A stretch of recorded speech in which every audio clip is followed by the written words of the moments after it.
Bueno, zein kilometrotan hartu zenuen parte? Nik ezagutu ditut egin dien biak, 84koan eta 89koak, biak. Lehenengoan ikaslea nintzen, eta familiaekin egin nuen batez ere. Eta bestean ja ikastola utzita gero, gazte moduan. Eta zertan hartu zenuen parte?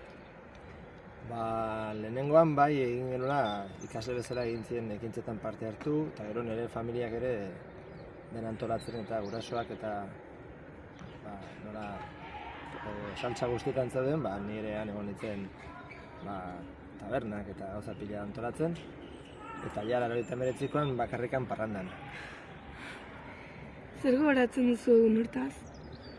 Egun handia zala, bi egunetan desberdina, baina oso handia. Ikastola osoa zegoen, unibertsitateren zentroan, kanpotik etortzen ziren danak, herria ezagutzera, eta guk herria erakuste genuen, ikastola, baina bitarte, gauza oso polita, oso polita. Zein da zure oroitzapen gogokoena? Nire oroitzapena daukadana da, izugarrizko eguna pasa ondoren, baina bitartetik bera oinez, beti autobusez egiten genuen hori, ikusi zenbat jende zetorren handikan bera, herriruntz, oso polita izan zen. Ze ekintza egon ziren?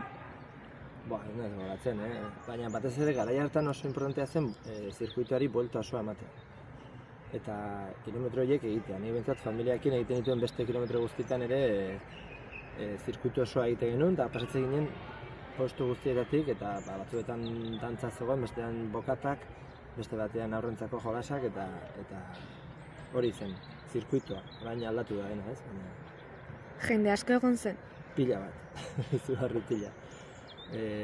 Bai zirkuituan eta baita gero herrian ere, herriko toki desberdinetan, tabernetan, herria dena gainezka zen.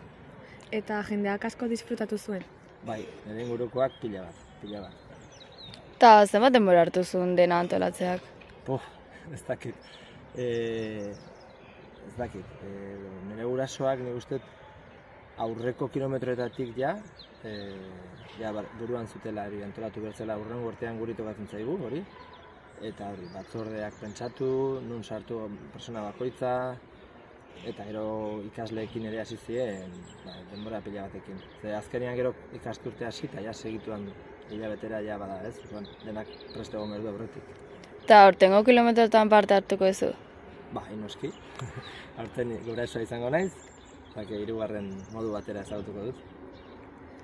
Vale, pues... ¿Está?